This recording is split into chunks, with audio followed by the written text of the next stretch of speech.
bienvenue sur jean-pierre-villatte.com. Je vous propose un nouveau tutoriel sur EBP Compta Pratique 2015 sur le paramétrage des informations sociétés. C'est vraiment la première étape à faire lorsque on a créé le dossier. Avant de créer votre plan comptable et de créer vos journaux pour commencer à faire votre saisie, la première chose, c'est d'aller vraiment dans les informations sociétés pour activer certaines options qui seront utiles ensuite dans l'utilisation du logiciel. Dans le menu paramètres, vous avez une option ici, information société.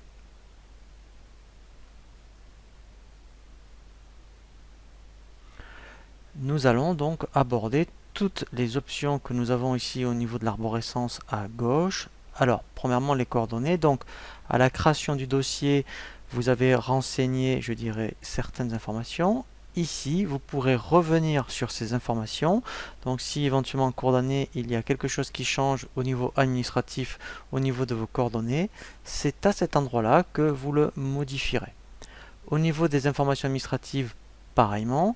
Donc, à la création du dossier, rien n'est obligatoire. Donc, si vous n'aviez pas tous les éléments à la création, vous pouvez quand même créer votre dossier. Et c'est ici que vous compléterez les informations pour tout ce qui concerne le SIRET, le code APE, le capital.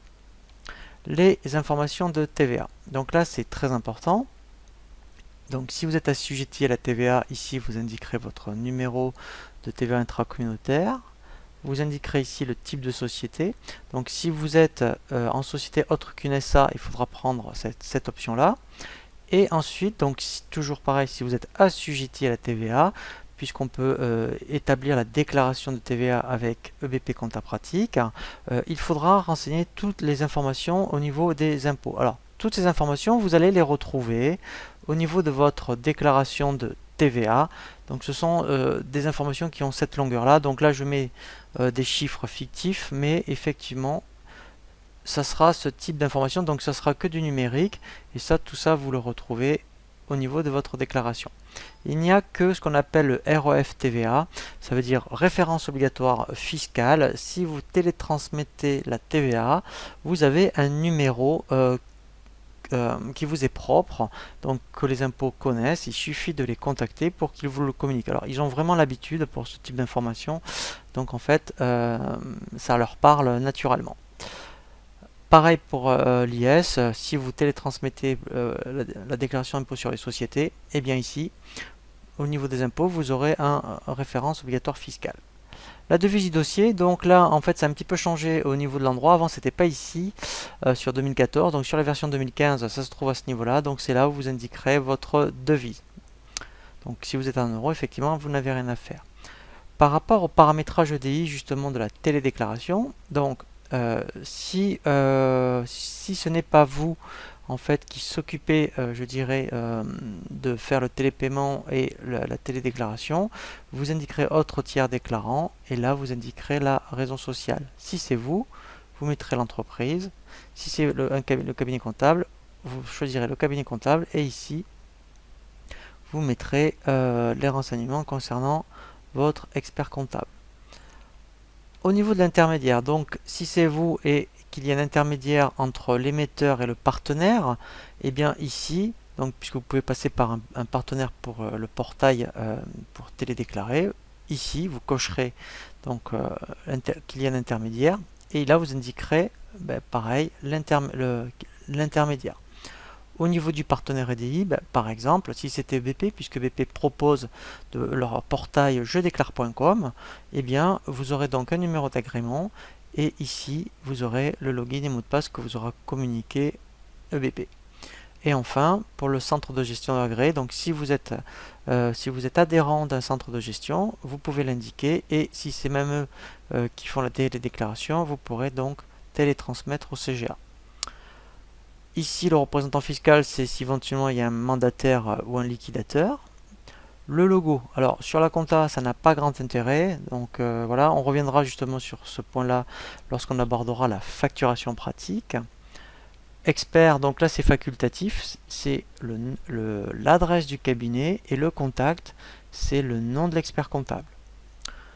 Au niveau du trésor public, donc là, deux possibilités. Soit vous dépendez d'un centre des impôts, soit d'un SIEC, service des impôts des entreprises. Vous renseignerez au niveau administratif soit l'un, soit l'autre, et ça va apparaître sur la déclaration de TVA. Au niveau des options comptables, alors pour les à nouveau, donc moi je vous conseille de laisser avec détail, comme ça pour le lettrage c'est beaucoup plus facile, pardon. Si vous donc saisissez des soldes par rapport à des clients fournisseurs, il vaut mieux les saisir en détail, comme ça, en mettant quand vous recevez les règlements en janvier par exemple, et que ça correspond à des soldes de décembre, eh bien, vous pourrez, mettons, lettrer les montants. Le mode de génération, donc là, il vaut mieux mettre à la clôture, puisque les à nouveau vont se générer automatiquement à la clôture de l'exercice. À la création, il n'y a pas grand intérêt, puisque en fait, il n'y a pas d'à nouveau à la création d'un exercice, puisque quand on démarre une activité, vous avez des à nouveau que l'année d'après. Au niveau de la mise à jour, moi je vous conseille de mettre automatique. Comme ça, quand vous allez clôturer votre exercice, donc on le verra avec un tutoriel, eh bien il va générer tout seul les à nouveau, et dans ce cas-là, en fonction du résultat, comptablement, il mettra sur le compte 120 ou 129 en fonction de savoir si c'est un bénéfice ou une perte. Ici, c'est tout nouveau sur cette version, la version 2015, c'est par rapport au format, je dirais, des exports des écritures pour les impôts.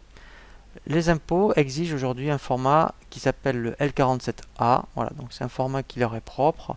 Et donc OBP aujourd'hui est capable d'exporter les écritures sous ce format-là.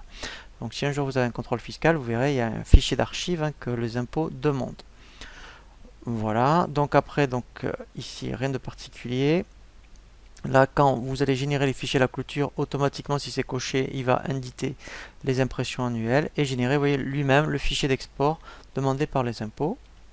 La consultation, donc là, il n'y a pas de particularité. Voilà, la fiche compte. Donc là, on verra comment modifier justement la longueur des comptes, puisque alors vous pouvez tout laisser par 15 par défaut.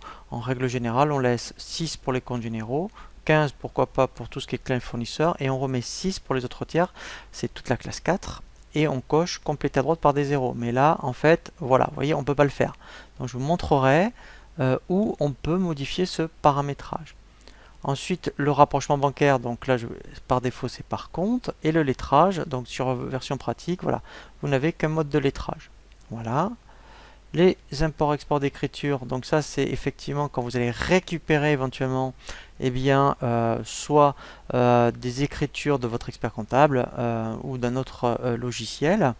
Voilà, donc il va récupérer automatiquement les écritures à l'ouverture du dossier. Vous aurez un message de confirmation et il va créer automatiquement les comptes et les journaux qu'il ne connaît pas. Donc là, normalement, on laisse tout par défaut. Au niveau de l'option saisie, vous pouvez, alors ça mange pas de pain, cocher alerter sur les montants et les comptes. Ça veut dire que sur les montants, quand vous saisissez des montants négatifs, il va vous avertir, puisque normalement on n'a pas le droit de saisir des montants négatifs. Et sur les comptes, si vous vous trompez de sens, vous serez informé. Voilà, ainsi que les doublons de numéro de pièce, puisque on ne doit pas avoir de doublons. Donc dans ce cas-là, vous serez averti. Le compte d'équilibrage, donc ça c'est intéressant si vous êtes sur un journal et qu'il n'est pas équilibré. Pour qu'il puisse l'équilibrer automatiquement, vous pouvez indiquer le compte d'attente, voilà, qui est le compte 471, puisque c'est dans ce compte-là où on va mettre tous les montants qu'on ne connaît pas les numéros de compte, et comme ça, vous pourrez sortir du journal. Par contre, il faudra demander à votre expert comptable qui vérifie ce compte-là. La saisie pratique, donc ça c'est vraiment la saisie qui est dédiée à EBP Compta Pratique, puisque là on va saisir la compta par libellé. Donc là tous les journaux par défaut sont justes, là il n'y a rien à modifier. Et là pareil, au niveau du transfert comptable, donc là c'est justement si vous avez EBP facturation, et bien si vous cochez récupérer automatiquement les écritures, il va les récupérer dès que vous ouvrez le dossier EBP Compta Pratique. Les ventes comptoirs, donc ça on verra justement, donc ça c'est très intéressant pour justement les commerçants. Eh bien vous pourrez saisir les tickets Z, donc toutes les recettes du jour, directement avec les ventes comptoirs. Donc là au niveau numérotation, on laisse par défaut ces numéros là, et lui va les incrémenter au fur et à mesure. Alors il y a peut-être pour les ventes, là au niveau des numéros de pièces, vous mettrez sûrement vos numéros de facture. Donc on verra comment, quand on saisit les ventes, ils ne mettent pas VE001, mais les factures que vous avez, soit je dirais de EBP Facturation Pratique ou d'un autre logiciel de facturation. Voilà, et ensuite là ce sont vraiment des informations par défaut que l'on ne touche pas. Donc quand on est arrivé là, on a vraiment terminé sur le paramétrage des informations société, et ensuite effectivement nous allons voir le paramétrage et la création du plan comptable. Je vous dis à très bientôt sur jeanpierrevillade.com pour un nouveau tuto.